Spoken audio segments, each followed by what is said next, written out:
Good evening, everybody. Welcome into Overtime. It's our final basketball segment of the year. All the state titles are in. The trophies has been hoisted. Of course, we got two of those coaches with us today that's going to join us later on in the program. We'll hear from them and about their basketball teams. But right now, I'm joined by the coach of the city. They like to call him the Captain, Kerry Richard.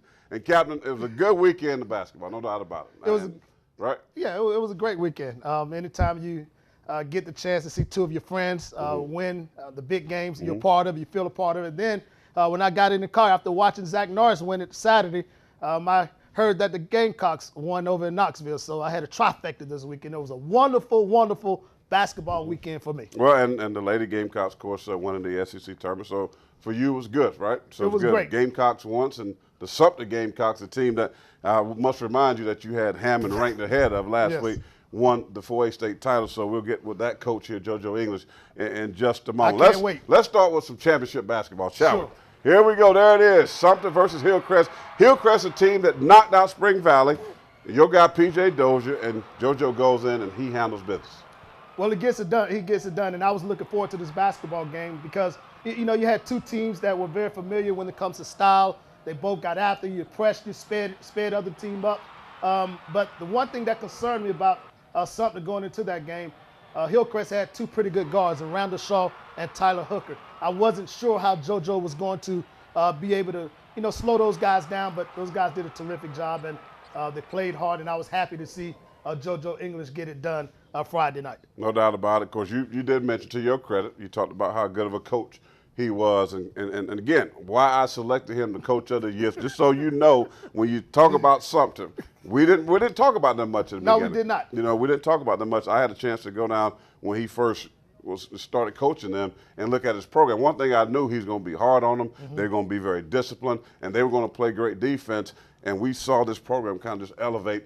And at the end of the year, they were the best team out there. And selfishly, I was happy simply because it showed that you could still win with that type of coaching style. Hard coaching, coaches that hold you accountable, hold your feet to the fire. And to see JoJo win it Friday night, Zak North win it Saturday night, for me, that was I really appreciated seeing those guys coaching that manner, coaching that style, because it's become microscopic these days. Everybody want to look at how much you yell, how much you scream, how hard you coach. And to see two guys get it done, it was a very special weekend for me. Speaking of Zak North, the 2A state champions. We're not shocked by this one, are we? You are. I'm not shocked because I had them picked to win it from the get-go. Unlike you, they took care of Richland Hardyville, the team that I said I never heard of, 69-46. Zak took care of business. Well, for me, it was personal. Zak North making his 7th championship game appearance, his 5th at Keenan. I wanted to see those guys get it done, and I even told Zak early on. I watched his team play early on, and I said, "Hey, Zak, man, this isn't the same Keenan basketball team I'm used to seeing. Has some discipline issues. I think he's the ultimate disciplinarian in the city, and he had to make a few decisions with some of those guys, and it turned out to be the absolute best decision. Those guys came back, and with the way they played the last month of the season, they were good enough to beat anybody in the state. It was the old Keenan basketball, and I remember watching a layup line with their opponent, and they came out jumping around, hollering. And one thing I said, you can do all of that, but you better have some fundamentals, you better have a game plan, and you better have some discipline to beat this Keenan basketball team. And surely enough, those were the things that proved to be enough for Keenan to get it done. You know what I really liked Keenan basketball was, I believe it was a year or two ago, whenever Oak Hills came down and was playing. They played Oak Hill and took them down to the wire with all of that talent.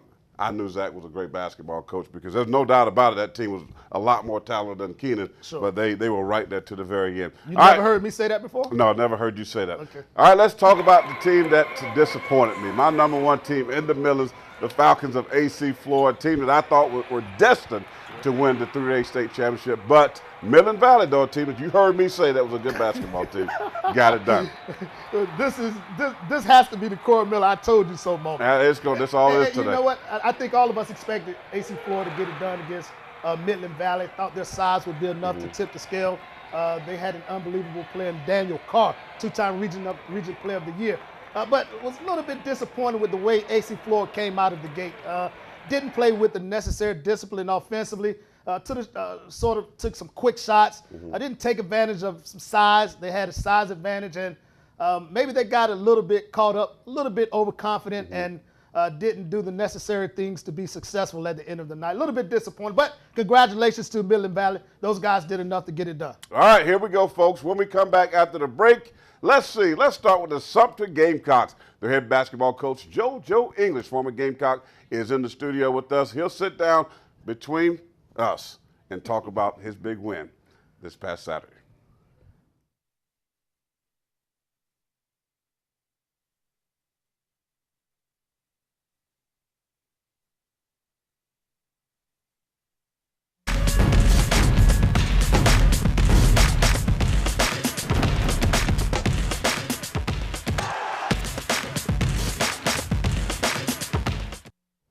Welcome back to Overtime. Really thrilled that this guy's on the couch with us, former Gamecock, former Chicago Bull, now the head basketball coach out of Sumter. And yes, he won the state title this past weekend. Jojo English now joins us on the nice couch next to the captain. So you got the football player and basketball player, and then two basketball guys. Man, welcome, man. Congratulations, bro. Appreciate the big win for you. Now, I got to start with this because I could not wait to hear your response to your former guy right here, your boy, put Hammond on this show last week in front of your basketball team. Had to be disappointed. No, I wasn't disappointed because, Rich is my guy. I actually helped him get to the University of South Carolina years ago. Oh. Yeah, when he was at Western Carolina, we worked basketball camp at Alexander's camp in Newberry, and he wanted to transfer. So, at the end of the day, the counselors would play pickup games. I had my team, and Rich was on my team, and Junior Laurie had his team. And I said, okay, man, Steve Newton coming tonight, so I'm going to let you run this show. You get your shots up tonight. Okay, I'm going to pass tonight. Only don't be this one time. Just let me get going early. And then, because we had an unwritten rule that I shoot all the balls from the last 4 points on. Get it to me if you want to win. Right. So that particular night, Rich, he was on fire. He didn't pass at all, And then Steve Newton came down and talked to him, and next thing I know, Rich came over to the University of South Carolina my senior year. He was a freshman. And, of course, he had to sit out that particular year, man. And that's kind of like when our relationship started, our friendship started. That's a cool story. So Rich always talking about his stats. I give my stats out at Paisley Central High School. Thanks, Zak North, by the way, for knocking them out. 25 and 16. That's what I averaged. And you knew I could ball now back in the day. Oh, yeah. Right? So what about this guy? He always talking about what he did and his assists and the PG. No, but I got to get to this first because I want to hear this story. What kind of player was the captain? The captain, man. Well, actually, it's a small word that Coach Norris is here because Coach Norris used to open his gym for us in the summertime. That's why I got so much respect for him. During the summertime when he was doing his workout with his kids. We played pickup ball, there. And Rich was the general manager of sorts. He already knew who was coming in the gym, who was going to play, either Marcus Saxon, Jamie Watson, Xavier McDaniel, Ty Corbin, those guys right there. But he always seemed to get the first pick. He always get, all right, I got X. I got Marcus Saxon. All right, Rich. All right, give me Fred Watson and the crew. And we played best of 7, right. 4 days out the week. But whenever it was a controversy, whenever it was a bad call or something, it seemed like Kerry Rich was always involved in it. Some kind of way, man. He was just, just like the Pro-Am League. He put together teams and stuff like that. But in terms of a basketball player, man, he was a wonderful point guard. He was a leader. And that's the thing about him, man. You got people organized and stuff of that particular nature and distributed the basketball. And, he hit a big shot every now and again because I was proud of the young man because he won a state championship when he played. And he happened to have to play, I think it was the Lower State game at Lower Richland that year and whatever. And I knew he was going to be a special kid when I was sitting there watching him play. Jojo, let's talk about your championship. I don't think many of us expected you to get to the state championship game, but the one thing we talked about was your fire and how you coach your guys, you coach them and hold them accountable. Talk about how proud you were to see your guys hoist that trophy on Friday night. Well, unlike you and a lot of others, I knew I was going to get there, without a doubt. I knew my first year. I actually knew when I first got the job, to tell you the truth. And I did an article with the reporter. And I finished the article telling him I'm just as good as any high school basketball coach out there, and I approve it. And he said, well, he made a comment something like, well, you've never been a head coach before. And I said, well, I got more experience at basketball than you got at reporting. And it wasn't, I didn't, mean it in a disrespectful manner, just my competitive nature came out. And when I had the group of kids last year, I inherited a lot of kids. And we got to the lower state and we lost to the eventual state champion, so I knew I had something special. But that core group of guys got in that weight room that following week and started working. And I told those kids, like over the summertime, I see something special in them, but you just got to work. You got to work. You got to, suffer through the adversity, go through the pitfalls of the season. But I believed in my kids from day one, that if they do what I asked them to do, that, nobody in the state will be able to beat us. You're a graduate of Lower Richland High School. You guys had a lot of success, arguably the best high school basketball team ever assembled in the state of South Carolina back in '87, '88. But when it was time for you to be a part of the process when it came to an opening at Lower Richland, the principal then did not allow you an interview. You now ride around with that letter in your glove compartment. Talk about that motivation, man. I was shocked to hear that, and I tweeted that out, and so many people responded. They were in disbelief, just like I'm in disbelief. But I know you're a motivated guy. Talk real quickly about that. Well, there you go with these words again. Arguably the best. We were the best. We're the only basketball team to ever have 3 professional, 3 NBA players on 1 high school basketball team. And actually, Tim Burrows only played 1 year of varsity basketball, and he led the state in rebounding and went on to Jacksonville, led the nation in rebounding. That's the plethora of talent that we had at Lower Richland at that particular time. So when people say arguably or whatever, I told a guy today, and I said, if we were playing, that '88 team was playing now in high school basketball, we'd beat everybody in high school basketball by average about 50 points. Wow. Because of the talent that we had. Defensively, our mantra there my senior year was Department of Defense.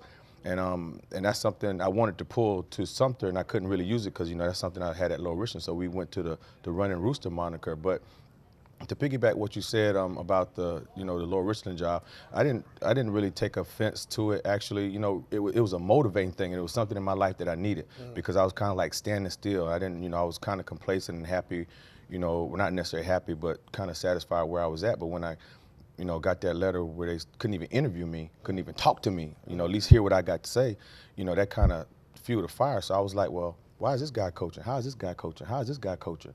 And then a blessing came with a phone call from Mr. Titus Durham, who used to be a former principal at Lower Richland, to get me in a program down in Clarendon County. So I said it really wasn't about the coaching. It was like you're working with high school kids, so you have to learn how to master instruction, how to deliver what you know and transfer that knowledge to kids. And that's the thing that Coach Norris has mastered, Coach Debbie Stroman, Coach Ann Long, Coach Tim Whipple, and all these other great coaches. And that's something that I had to learn. It was good being a good basketball player, but you also had to learn how to teach kids how to be good basketball players. No doubt about it. Good stuff there, because Jojo going to be back with us here in just a moment. Got to hit a break. Coming up, Zak North, he just mentioned him, a state title for him. That's, 5 as a coach? Talking to him over 5 state titles for him. We'll talk to him when he, after the break, and Jojo, all of us going to be on the couch. We'll have some fun with the captain. We'll be back.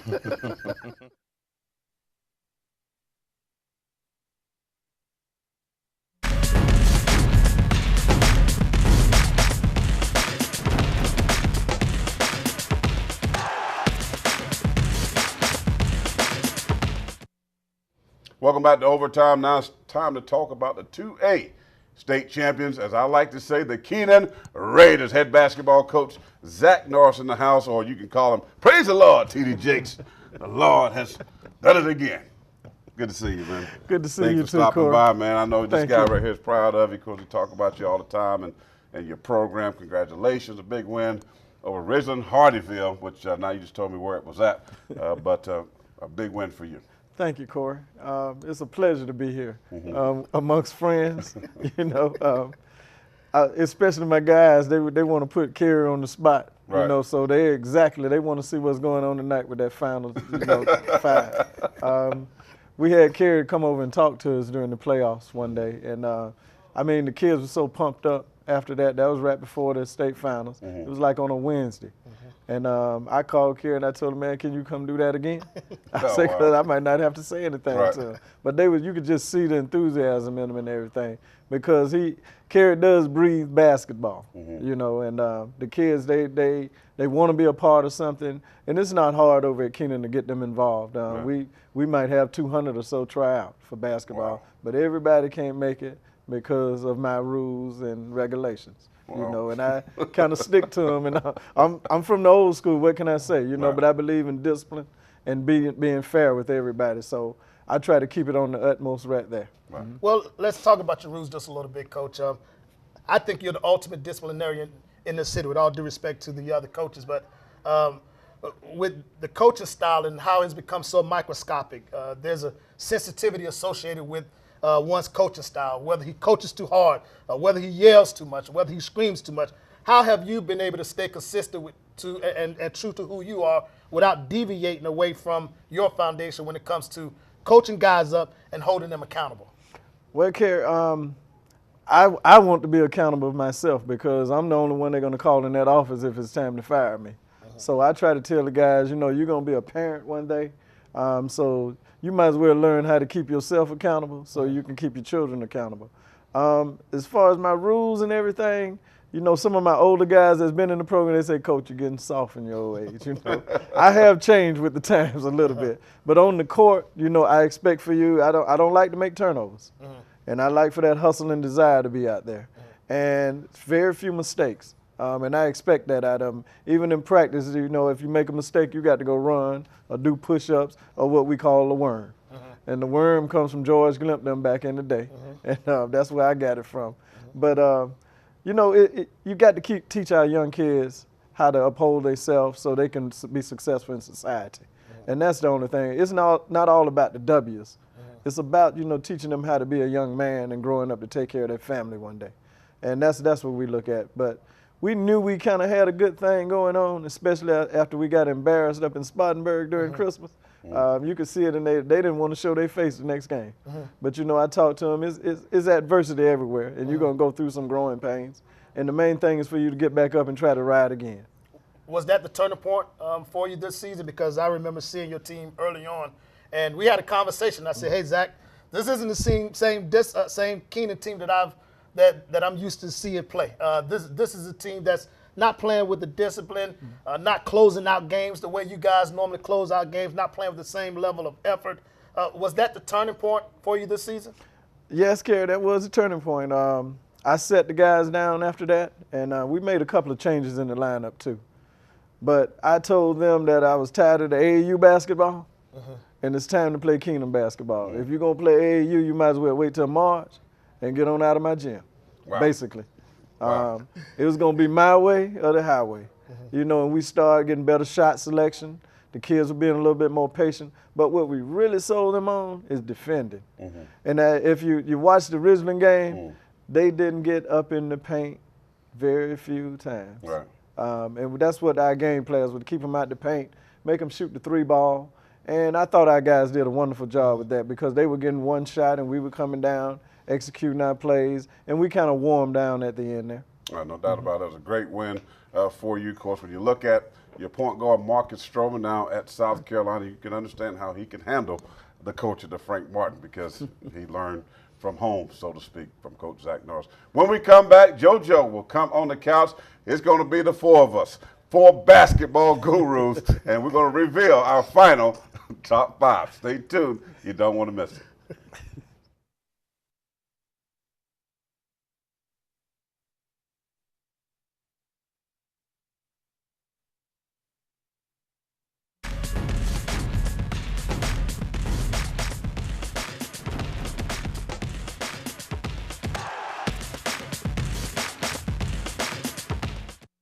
All right, welcome back to Overtime. It's the Full House Backfield. I'm loving this right here. But I want to get through it quickly so we have time to respond to our final top 5 teams of the year in our Overtime polls. Let's go with the captain. Here you go, Captain. Let's go, baby. How fitting that we have both of the coaches here on the couch with us today. Number 5, Hammond. Hey, Mark Graham had a terrific year. I think they're good enough to compete with anybody in the state. Irmo didn't get it done, but they still are one of my top 5 teams. AC Florida, disappointing loss in the state championship. And how fitting, don't have a number 2 team. I got a 1A, 1B in no particular order. Jojo English and the Sumter Gamecocks, Zak North and the Keenan Raiders round out my top 5 at 1A, 1B. How fitting that these 2 guys now join us on the couch. There you go. Jeff Wood High. All right, let's see my top 5. I won't be no 1A, 1B. The Sumter Gamecocks, 4A state title. They came out of nowhere, and they got to be the best team in the city. No disrespect to my man Zak North. This is a great basketball team. Number 2, I expected them to win it. AC Florida disappointed me, but still a very good basketball team. I'm putting Spring Valley at number 4. Irmo got knocked out early by this man right here, Jojo. How can you put them in there? And I really have a hard time. I almost put Irmo there in front of Hammond, but they did win their state championship in Skeezer. And, you know, so they round out number 5. Guys, what you got? I'll let you guys talk. What do you think about our top 5? Corey, I think y'all politically correct. Politically correct. I was impressed with Sumter because they came out of nowhere. Right. And they, you know, but I knew about them. Right. Because I saw them play before. Right. And I know what they could do, and there's plenty of talent down there. As far as my guys, I'm surprised to be there myself. I thought we was a year away because we got so many juniors and sophomores and a couple of freshmen on that squad. But they really came on, you know, and I'm real proud of them. No doubt about it. You should be proud. And JoJo, of course, you did come out. I know you flew under the radar for a long time, lost to Spring Valley early on in the year, but you came back, and now you got the trophy. Yeah, I mean, and got a lot of respect for Coach Norris, man. I have no problems with the list at all, to tell you the truth, man. We lost to Spring Valley twice, which we didn't lose to them. We got out-talented to a certain degree. Right. You know, we didn't get out-coached or anything. And actually, the first game we played him, that was PJ's first game. You know, I think the coach kind of knew he better get son out on that basketball court that particular game. What do you mean you didn't get out, Coach? You lost the game. No, kids never did defeat. You know, they have, put it like this, Mr. Rich, and you know this. Spring Valley probably has the most talent. Top to bottom. Top to bottom, No without doubt. a question. No doubt. Of any basketball team out there. Yes. I mean, really, in the state of South Carolina, because I figured they would be in the state championship game from day one. Not having Bruner hurt early on to kind of even build that without chemistry. Bruner, Yeah. you know, I mean, they had enough. Whenever you have a Division I basketball player on your team at a high school level, because I was always told that it takes you, in order to win a state championship, you have to have a Division I player. You know, that's most of the teams who win it do. You know, so the games we lost by 1, and the second game we had 30-something turnovers and we lost by 9, but they couldn't take PG out of the game. When they took him out of the game, we made them run. So I knew that we were going to be good then. That's well, you guys both done an excellent job. Of course, I wish we had another 30 minutes. The number 1 team, the number 2 team, join us on the overtime couch. This guy's amazing, huh? Amazing. Now at number 5 for the Captain Kerry Rich. You talking about the great politics? You should run for office. Maybe go down there and help South Carolina State out. Do something. Guys, Zach, thank you, man. Congratulations. Jojo, thank you, man. Always a pleasure. And we'll be back next week with our best of overtime. That's coming up next week that you don't want to miss that. You can see how much fun we do have. We thank you for joining us each and every Thursday night. Until then, have a great night.